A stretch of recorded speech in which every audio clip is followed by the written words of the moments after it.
요즘은 전도가 참 안 되는 시대라고 하죠.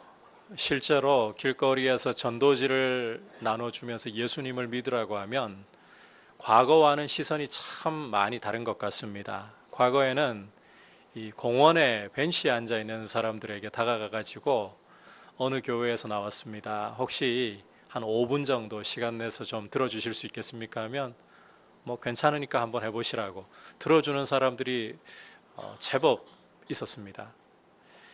하지만 지금은 아예 접근조차 어려워진 시기를 우리가 맞고 있습니다. 서울에 있는 대학의 경우에는 아예 학생들이 그 명함처럼 조그만 사이즈로 No 땡큐라고 적힌 카드를 만들어 가지고 분위기가 좀 자기에게 왠지 모르게 전도하려고 무엇인가 도를 전하려고 하는 것 같다. 그러면 아예 그걸 내밀어 가지고요.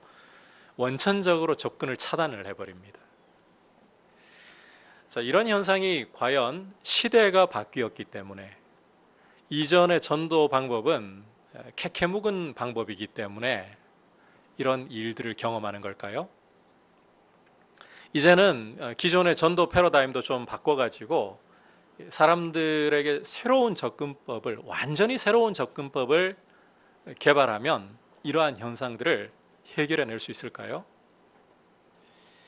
물론 시대에 따라 사람들에게 접근하는 방법에 있어서 분명히 우리는 그 시대에 맞게 옷을 갈아입을 필요가 있을 겁니다. 사람 따라 가지고 접근하는데 지혜가 필요합니다.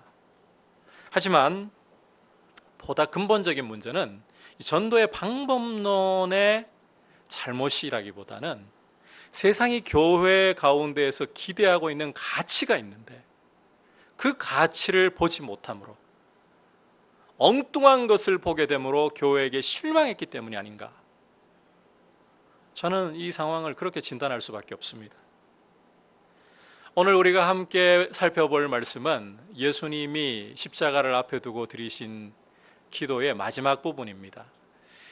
여기에서 예수님은 지금 우리 한국교회가 정말 회복해야 할 중요한 가치, 교회가 잃어버리고 있어서 세상이 너무나도 실망할 수밖에 없는 형편까지 처했던 그런 가치를 굉장히 중요하게 강조하시면서 강구하고 계십니다. 결론부터 말씀드리자면 그 가치는 바로 교회의 하나됨입니다. 하나됨. 이것은 지난 시간에도 우리가 살펴보았던 부분이고 오늘 말씀 속에서 예수님이 정말 중요하게 강조하시기 때문에 우리가 주의해서 듣고 또 이 가치를 정말 힘써서 붙잡아야 합니다.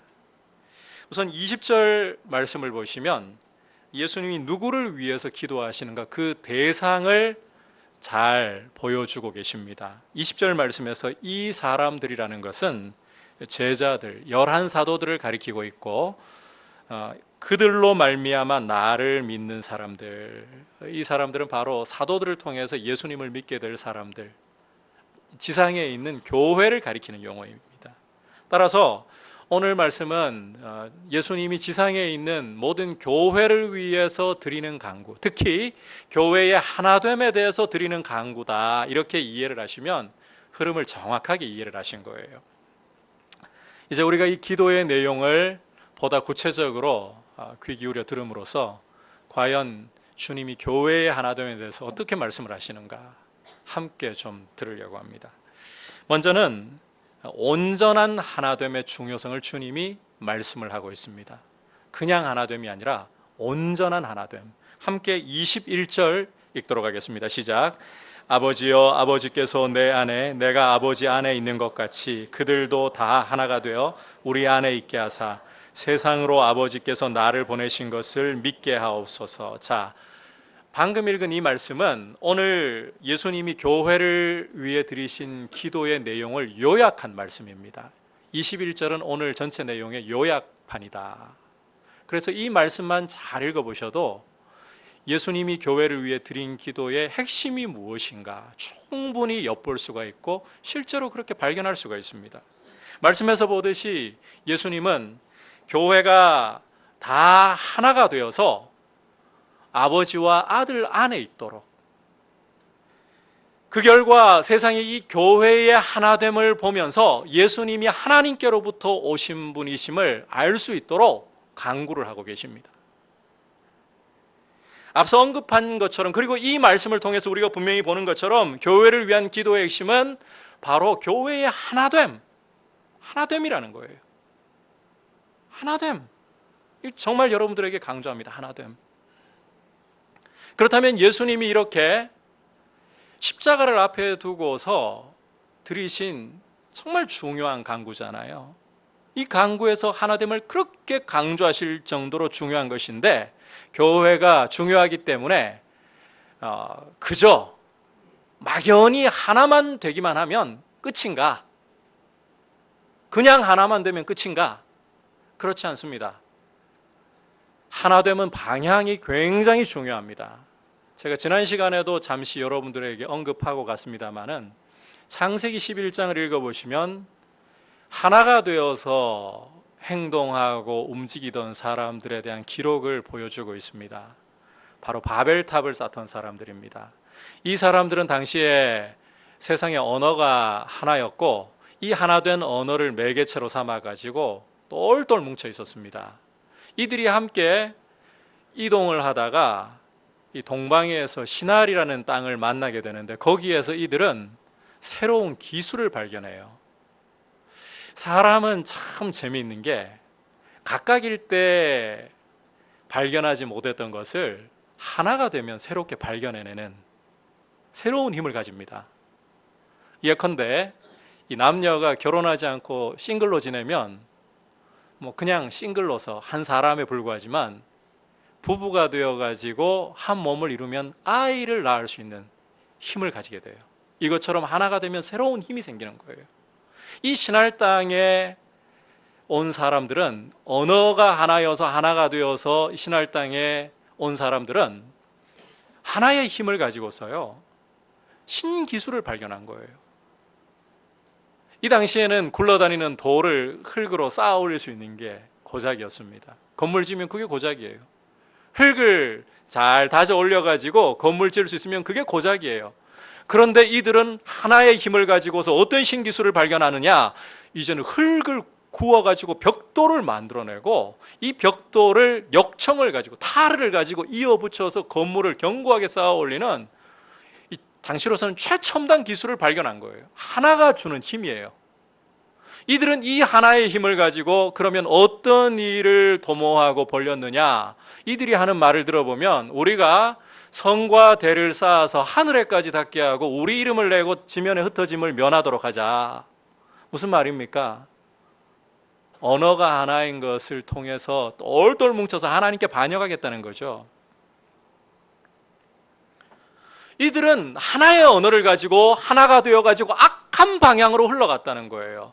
이 하나됨이라는 것이 무조건 좋은 것이 아니라는 것을 잘 보여주는, 그냥 무작정 하나가 되는 것이 이게 중요한 게 아니라는 것을 보여주는 굉장히 대표적인 한 사건이라고 할 수가 있습니다. 따라서 그저 막연히 하나 되는 것이 아니라 방향이 옳아야 되는 거예요. 하나 되면 방향이 옳아야 돼요. 하나님이 기뻐하실 방향으로 하나가 되어야 되는 것입니다. 그래서 예수님이 교회를 위해서 드리신 기도를 보면 그들이 다 하나가 되어, 따라합시다, 우리 안에 있게 하사, 아버지와 아들 안에 있게 하사라고 간구하시는 거예요. 좀 더 구체적으로 아버지와 아들이 하나가 되신 모델을 따라서 아버지가 아들 안에 계시고 아들이 아버지 안에 계시는 이런 하나님의 하나 되심을 따라서 교회도 하나가 되어야 된다. 이게 진짜 하나님이 원하시는 하나됨이라는 것입니다. 자, 그렇다면 이제 성도가 이런 하나됨, 이걸 다른 말로 거룩한 하나됨이라고 할 수 있어요. 아버지와 아들 안에서 하나 되는 것. 그리고 23절에 사용한 표현을 보면 온전한 하나됨이라고 할 수 있는데, 이런 온전한 하나됨이라는 게 구체적으로 어떤 모습이냐? 어떤 모습이냐? 함께 23절에서 우리가 확인해 보도록 하겠습니다. 같이 보겠습니다. 시작. 곧 내가 그들 안에 있고 아버지께서 내 안에 계시어 그들로 온전함을 이루어 하나가 되게 하려 함은 아버지께서 나를 보내신 것과 또 나를 사랑하심 같이 그들도 사랑하신 것을 세상으로 알게 하려 함이로소이다. 자, 방금 읽은 말씀 전반부에서 교회가 성부와 성자의 하나 되심 같이 하나 되는 게 어떤 것인가 부연 설명이 나오고 있죠. 이 용어로, 자, 예수님이 교회 안에, 그리고 교회 안에 계신 예수님 안에 아버지께서 계심으로, 이 용어로 설명을 하고 계십니다. 굉장히 간결한 용어인데 중요한 사실이 담겨 있어요. 우선은 자, 이 말씀을 조금만 더 상세하게 설명드리자면, 그 교회 안에 예수님이 계시죠. 그리고 이 예수님을 통해서 하나님께서 교회 안에 계신다는 말입니다. 예수님 떠나가지고는 하나님 아버지와의 관계가, 사귐의 관계가 이루어질 수 없다. 이 사실을 주님이 절대로 간과하지 말라고 이 표현을 쓰시는 거예요. 동시에 오늘 말씀의 주요한 흐름인 하나됨을 이 용어를 통해서 강조하시는데, 자, 안에 있다, 안에 거한다. 여러분께서 이 용어를 어떻게 이해하셔야 되는가 하면, 공간 안에 거하는 게 아니라 관계, 사랑의 관계 안에 있다. 자, 안에 있다라는 용어는 어떤 용어라고요? 사랑의 관계를 맺고 있다. 이 용어로 이해를 하셔야 되는 거예요. 요한복음 15장을 보시면 예수님이 포도나무와 가지의 비유를 들어가지고 설명을 하시면서 이 교회와 주님과의 관계를 설명하시면서, 교회가 예수님 안에 있는 것은 곧 예수님의 사랑 안에 있다. 이해되시겠죠? 사랑의 관계 속에 있다는 거예요. 안에 있다는 게. 그리고 예수님 안에, 예수님 사랑 안에 있다는 것은 주님이 또 이 부분을 풀어서 구체적으로 설명하시는데, 예수님의 말씀이 성도 안에 있어가지고 성도가 그 말씀을 마음에 새기고 묵상하고 순종하는 관계 속에 있다는 겁니다. 자, 이해하셨죠? 예수님 안에 있다는 게 어떤 표현이라고요? 예수님과의 사랑의 관계 속에 있다. 이걸 좀 더 풀어헤치면 어떤 뜻이라고요?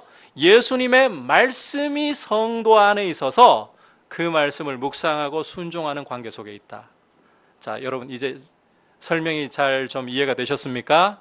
따라서 교회 안에 예수님이 계시고 예수님을 통해서 하나님 아버지께서 계신다. 이 말씀은 23절 후반부를 보면 하나님 아버지께서 예수님을 사랑하고 또 교회를 사랑하신다. 사랑의 관계이죠.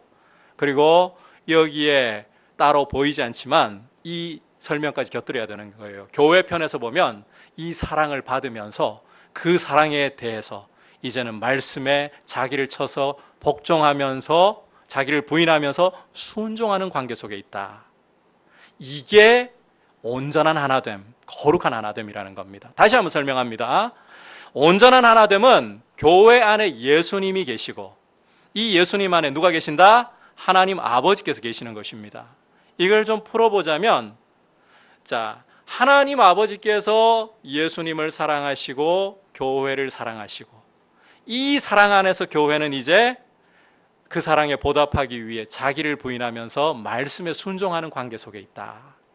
이게 온전한 하나됨, 거룩한 하나됨의 모습이라는 거예요. 교회는 바로 이런 온전한 하나됨을 구해야 되는 것입니다.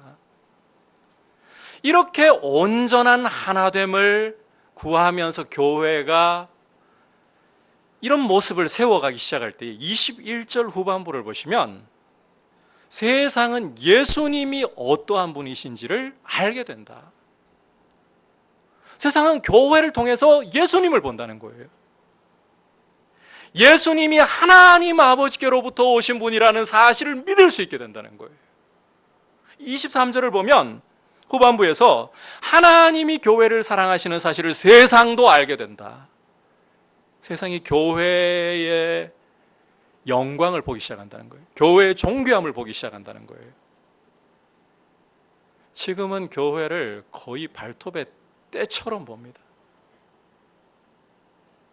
그런데 이런 시선이 아니라 사도행전을 여러분 읽어보시면 교회를 그들이 칭송하는, 교회를 통해 하나님을 보기 때문에 두려움이 일어나는, 공포가 아니라 교회 안에 계신 하나님 때문에 그들도 느끼는 거예요.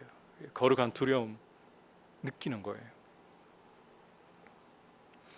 좀 정리를 해보자면 교회가 이렇게 거룩한 하나됨을 이루고 지켜나가야 세상이 교회를 통해서 예수님을 보고 하나님을 보고 하나님 앞에 회개하며 돌아올 수가 있다는 것입니다. 따라서 이 교회의 하나됨, 거룩한 하나됨, 온전한 하나됨이야말로 교회가 세워야 하고 지켜야 할 정말 중요한 문제라는 것입니다. 이것은 세상을 향해서 생명의 주 예수 그리스도를 전하고 세상이 회개하고 예수님께로 돌아오는 일에 필수적일 수밖에 없는 일이라는 거예요. 역으로 교회의 하나됨이, 거룩한 하나됨이 무너진다. 세상은 교회에게서 예수님을 보고 하나님을 볼 수 있는 것이 아니라 교회 자체로부터 이게 나오는 악취를 맡기 시작해요. 탐욕과 정욕으로 더러워진 악취를 맡기 시작하는 거예요. 인간 냄새를 맡게 되는 거예요. 여러분, 악취를 맡으면 어떻습니까? 구역질을 하죠. 피해버리고 싶죠. 전도의 문이 막힌다는 거예요. 전도의 문이. 그래서 우리가 시대가 바뀌어가지고 이렇게 어렵다라기보다는 교회가 이런 거룩한 하나됨을 지켜나가지 못하고 잃어버렸기 때문에 이런 악취가 나고, 전도의 방법보다 교회의 가치를 잃어버렸기 때문에 이런 어려움을 겪고 있구나. 우리는 이 사실을 좀 심각하게 생각을 해야 돼요. 마귀가 노리고 있는 부분이 이 부분이라는 사실을 여러분 생각하셔야 됩니다.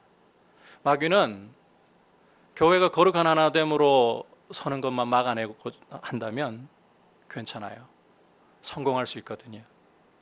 다른 것 하나 되는데 여러분 엉뚱한 걸로 하나 되게 뭉쳐주면 기가 막힙니다. 제가 기름기 얹고 불속에 한번 뛰어들죠. 요즘 우리 한국 교회에 굉장히 유행하는 단어가 빨갱이입니다. 강단에서 빨갱이, 이곳에서도 빨갱이, 저곳에서도 빨갱이. 근데 여러분 시대를 좀 읽으셔야 돼요. 여기 있는 젊은이들 공산주의 사상 받아들이라고 등 떠밀어도 안 받아들입니다.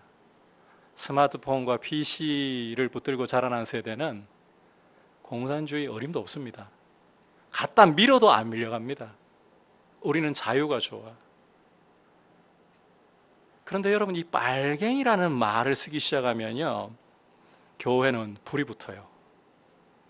6.25를 경험하신 세대들이나 이걸 우려하시는 분들은 불이 붙어요. 하나가 될 수 있어요. 지금 이렇게 불 붙고 있어요.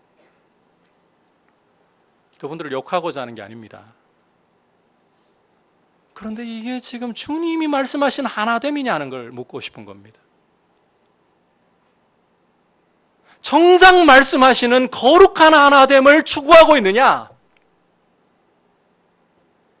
그렇지 않으면 엉뚱한 걸로 빨개져가지고 지금 하나 되어 있느냐? 동성애도 마찬가지예요. 여러분, 제가 지난번에도 한번 말씀드렸지만 동성애는 창세 후로 타락한 후로 항상 존재했습니다. 교회가 동성애 때문에 흔들리고 위협받았던 적 한 번도 없어요, 솔직히.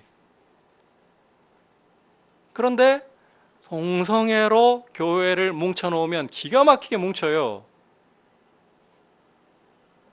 한번 여쭤보고 싶어요. 탐욕에 대해서 이야기하면 뭉칩니까? 목회를 잘했다고 생각했던 분들이 은퇴를 하면서 전별금으로 수십억을 교회에 요구해가지고 교회가 감당할 능력도 안 되는데 휘청거리게 만들 때 그런 걸 보면서 과연 이게 잘못되었다라고 말하면 교회가 그것에 정말 하나 됩니까? 안 그렇습니다. 마귀는 엉뚱한 방향으로 자꾸 교회를 하나로 뭉치게 만들어요. 거룩한 하나됨이 교회의 생명인데, 거룩한 하나됨이 예수님이 세상에 드러나게 하는 길인데,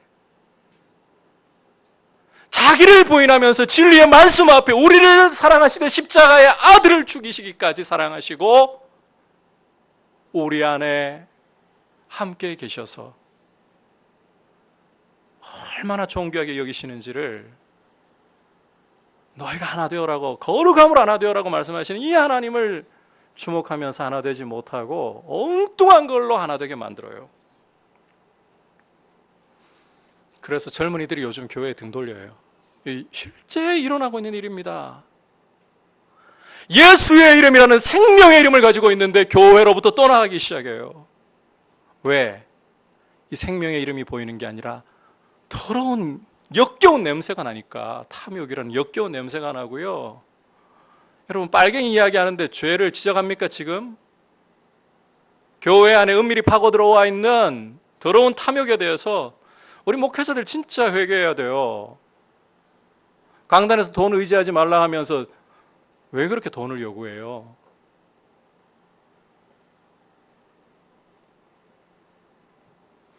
제가 일부 예배 마치고 사실 속으로 소스라치게 놀랐어요. 요즘에 뉴스를 보면서 일본이 강제징용 판결 때문에 보복을 하고 있잖아요. 무역 보복을 지금 감행하고 나라가 비상이 걸렸잖아요. 저 일본에 대해서 굉장히 분노하는 마음이 저도 일어났어요. 야, 얘네들은 역사의식이라고는 없구나. 쥐들이 잘못한 걸 왜 이렇게 모를까. 굉장히 분노가 사실 일어났어요. 일부 예배를 마치고 성도님들과 인사를 하다가 낯선 분이 한 분 오셨어요. 여성분이신데 인사를 드리는데 이분이 자기소개를 하더라고요. 우리말이 약간 제가 생각하기에 좀 서툴러 보이고 이상해요. 도대체 이분이 누구지? 그런데 일본 분이래요.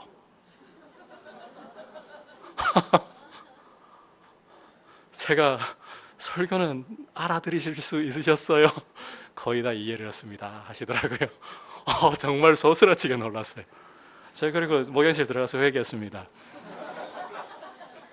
주님, 일본도 불쌍히 여기고 사랑을 해야 할 대상이죠. 우리가 이 또 민족주의로 뭉치게 하면 똘똘 뭉칠 수 있어요. 사실 일본을 이 이슈로 삼아가지고 과거 외란 때 그랬잖아요. 일본이 나라가 분열되어 있을 때에 이 토요토미 히데요시가 그 분열된 시선을 하나로 뭉치기 위해 저지른 일이 뭔가요? 밖으로 눈 돌리는 거잖아요. 우리나라를 침략하는 거잖아요. 지금 교회가 이 모양이 되어 있어요. 여러분, 공산주의는 교회를 못 무너뜨립니다. 동성애도 못 무너뜨립니다. 여러분, 교회를 그렇게 가볍게 여기지 마십시오. 교회가요, 진짜 중요한 거룩함으로 하나됨을 가지기만 하면 세상 어떠한 것도 교회를 감히 우습게 여길 수가 없어요. 예수님이 나타나기 때문에, 하나님이 드러나기 때문에 어떤 장애물이 와도 교회는 오히려 그것을 이겨낼 능력이 있어요. 그래서 거룩한 하나됨을 정말 우리가 힘써 추구해야 되는 거예요. 마귀는 이걸 지금 공격하고 있어요. 우리 한국교회 갈갈이 찢어놓고 분열시켜 놨어요. 여러분, 거룩한 하나됨을 지키기 위해서 아버지와 아들이 하나 되신 것처럼 우리 안에 예수님 거하시고 하나님 아버지 거하시고 그 사랑을 우리가 받으면서 우리도 말씀 앞에 자기를 부인하며 철저히 그 말씀에 순종하려고 하는 이런 모습을 한 사람 한 사람 회복해 나가면서 교회의 하나됨을 귀중하게 여기고 이 하나됨 회복을 위해서 우리가 힘쓸 수 있기를 주님의 이름으로 축복합니다. 이 하나됨을 한국교회 안에 다시 회복할 수 있기를 여러분 간구해 주시기를 부탁을 드립니다. 자, 그렇다면 이제 이 온전한 하나됨을 이룰 수 있는 근본적인 비결이 무엇인가를 우리가 함께 보도록 하겠습니다. 22절 함께 읽겠습니다. 시작.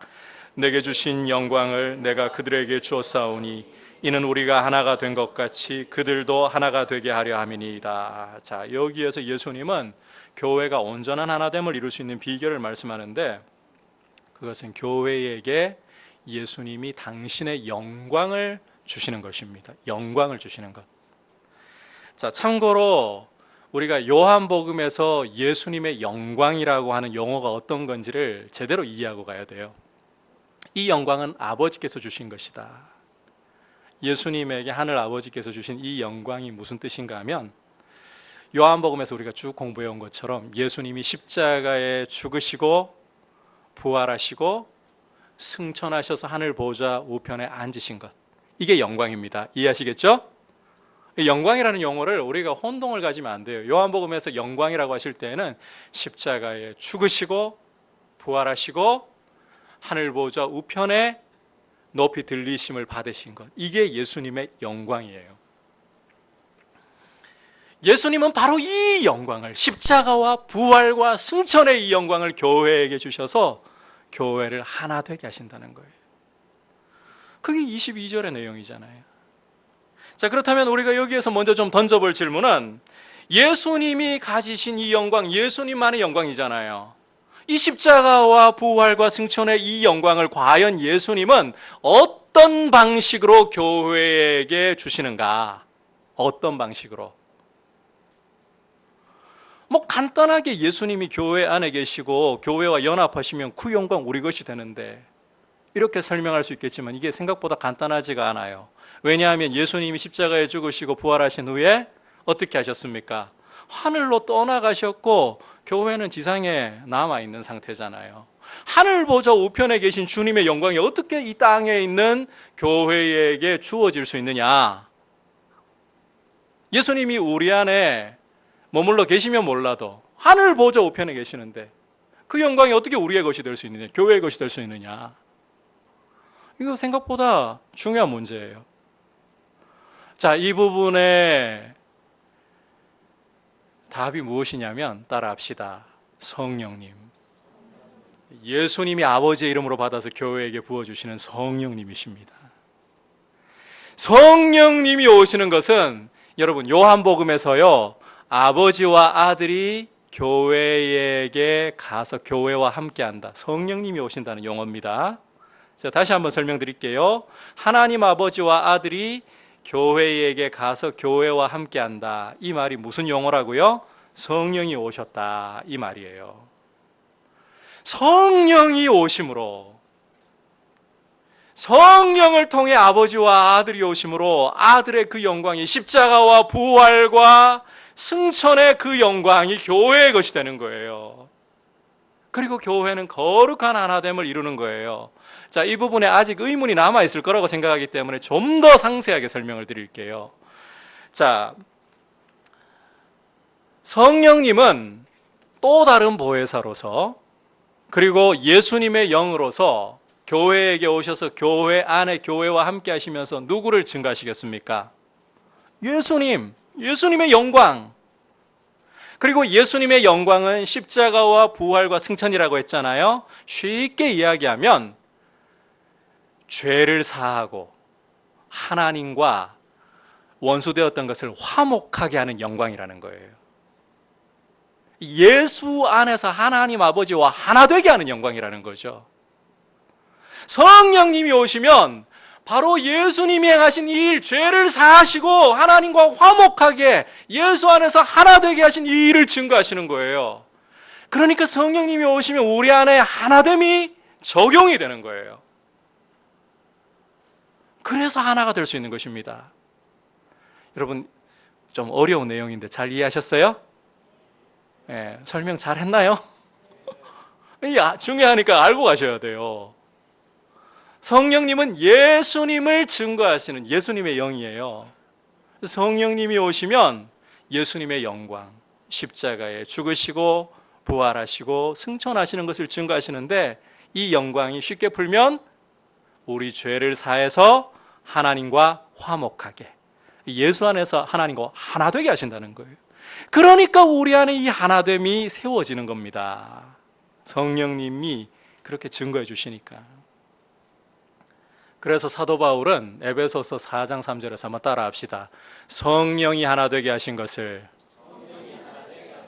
힘써 지키라. 성령이 하나 되게 하신다고 말씀을 하고 있는 거예요. 성령님이 아니고서는 교회는 거룩한 하나됨이 불가능합니다. 하늘에서만 이루어질 수 있는 그 거룩한 하나됨이 세상에서는 성령님 없이는 불가능한 일이에요. 따라서 예수님은 이 성령 안에서 교회가 하나 되는 것, 이것을 어떤 것보다도 중요하게 보시기 때문에 이게 교회의 특징이고 교회의 생명과도 같은 그런 일이기 때문에 한 번 강구로 끝내지 않으십니다. 표현을 바꿔가지고 이제는 또 한 번 더 같은 말을, 여러분 성경 읽을 때 같은 말, 했던 말 또 하고 성경 왜 이렇게 지겹게 기록되었나 이러지 마시고요. 아, 중요해서 또 이렇게 기록을 했구나, 이렇게 읽으셔야 돼요. 그게 성경의 기록 방법이에요. 자, 24절부터 26절까지 또 반복하시는 내용, 표현 바꿔가지고 반복하시는 내용 함께 보겠습니다. 시작. 아버지여, 내게 주신 자도 나 있는 곳에 나와 함께 있어 아버지께서 창세전부터 나를 사랑하심으로 내게 주신 나의 영광을 그들로 보게 하시기를 원하옵나이다. 의로우신 아버지여, 세상이 아버지를 알지 못하여도 나는 아버지를 알았사옵고 그들도 아버지께서 나를 보내신 줄 알았사옵나이다. 내가 아버지의 이름을 그들에게 알게 하였고 또 알게 하리니 이는 나를 사랑하신 사랑이 그들 안에 있고 나도 그들 안에 있게 하려 함이니이다. 자, 어떤 분들은 24절을 보면서 교회가 예수님 계신 곳에 함께 있어서 창세 전부터 아버지께서 주신 영광을 보게 하시기를 원합니다. 이걸 어떻게 이해를 하고 해석을 하는가 하면, 성도가 죽어서 천국에 가서 예수님을, 그 영광을 눈으로 보는 것, 이렇게 해석을 해요. 근데 자, 그 뜻이 아니에요. 요한복음에서 아버지와 아들이 교회에게 오셔서 교회와 함께 하신다, 무슨 영어라 그랬습니까? 성령께서 강림하셨다. 반대로 아버지와 아들 계신 곳에 성도를, 교회를 영접하신다, 이것도 성령께서 강림하셨다, 이 용어예요. 따라서 24절 말씀은 성령께서 교회 안에 교회와 함께 하실 것을 강구하고 계시는 거거든요. 그래서 하나됨을 이루게 해 주옵소서. 26절은 그 전에 이미 예수님이 이 세상에서 사람들에게 하나님 아버지를 알렸고, 구체적으로 11사도들이죠. 이들은 하나님 아버지를 알았습니다. 하나 되는 길을 예수님이 먼저 계속 제자들 가운데 이루어 오셨다는 말이에요. 그리고 성령께서 오시면 이 하나됨을 폭발적으로 교회 안에 이루시라는 거죠. 24절부터 26절까지 내용 이해하셨죠? 하나됨이 이만큼 중요하다는 것입니다. 그리고 그 하나됨의 성령님의 역사가 이렇게 중요하고, 성령을 떠나서는 결코 하나됨은 이루어질 수가 없다는 거예요. 그래서 여러분, 세상의 하나됨은 악으로 뭉치는 하나됨이지만 교회의 하나됨은 성령이 오셔서 만드시는 거룩한 하나됨이기 때문에 차원이 다른 겁니다.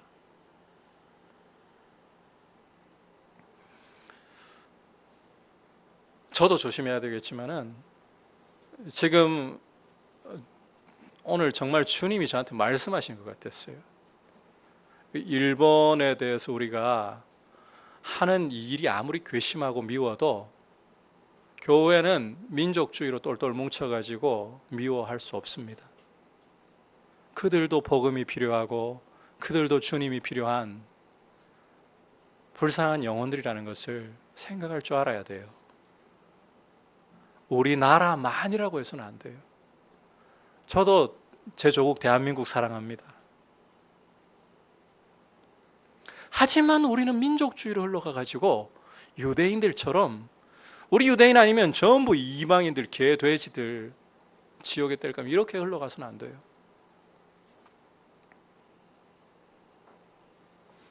성령 안에서 거룩한 하나됨이라는 것은 오히려 하나님이 나를 사랑하시고 교회를 사랑하시고 그 사랑 안에서 철저히 우리 자신을 부인하면서 하나님이 기뻐하시는 뜻 앞에, 말씀 앞에 순종하겠습니다.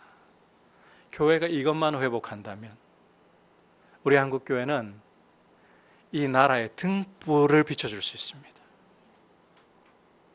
이 나라의 어둠을 밝힐 수 있습니다. 세상은 지금 그런 빛이 필요해요. 그런데 교회 안에 사탄이 어둠으로 도배해 버렸어요. 교회를 하나 되지 못하게 갈갈이 찢어 놓음으로써 우리는 아군끼리 총을 쏘고 있어요. 지금 저도 동성애 미워합니다. 로마서 1장을 보면 본성의 왜곡이기 때문에 동성애 자체는 밉습니다. 그러나 동성애가 교회를 못 무너뜨립니다, 여러분. 더 집중해야 될 것은 교회의 가치입니다. 거룩한 하나됨입니다. 공산주의 아무 소하셔도 돼요. 제가 볼 때 북한은 통일될 수밖에 없어요. 지금 밖으로 저렇게 발아가는 것처럼 보여도 북한의 젊은 세대들도요, 김정은이 장악이 어려워질 거예요, 점점. 왜? 그들도 스마트폰 갖고 있거든요. 중동에서 일어났던 아랍의 범을 여러분 기억하십시오. 독재자들 버틸 수 없었어요. 왜? 그들도 스마트폰 들어가 보니까 끝나버리는 거예요, 독재가.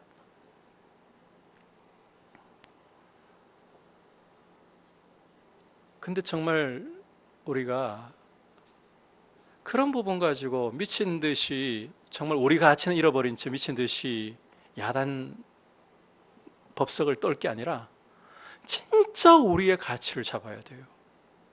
예수님이 십자가를 앞에 두시고 간절히 기도하셨던, 교회를 위해 기도하셨던 이 가치를 교회가 붙잡기만 한다면 교회는 세상을 향해서 빛을 비출 수가 있고 세상이 길 잃지 않도록 오히려 도와줄 수가 있어요. 지금 바로 그러한 거룩한 하나됨이 어느 때보다 요청되는 시기입니다. 우리 목회자들부터 진짜 회개해야 됩니다. 강단을 말씀으로 밝혀놓지를 않고 탐욕은 다 묻어둔 채, 스캔들은 다 묻어둔 채 빨갱이로 적셔가지고 교회가 거기에 진짜 봐야 할 죄는 안 보고 진짜 회개해야 할 죄는 다 묻어둔 채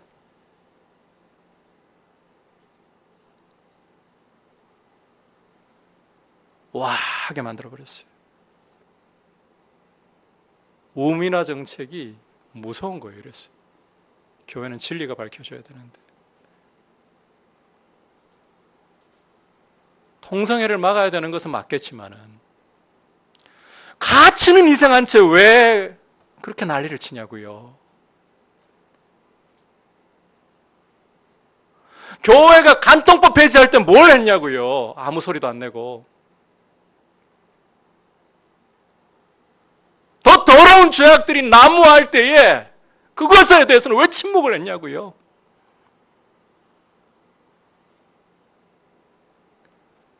그런 가치 다 잃어버린 채 왜 우리는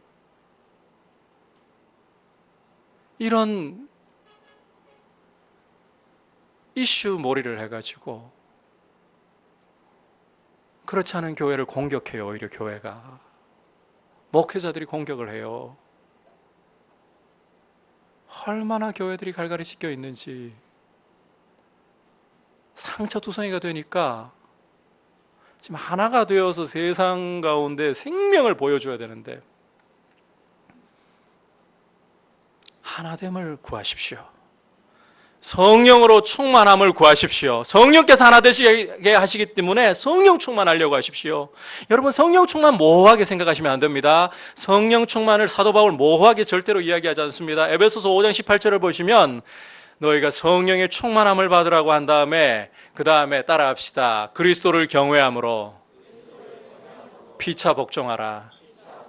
가정 안에서부터 시작되어야 한다고 말씀합니다. 그래서 남편과 아내의 관계를 이야기하면서 피차 복종하는 모습, 그리스도를 경외함으로 피차 복종하는 모습, 아내는 남편에게, 아내가 설령 남편보다 더 잘나도 복종해라.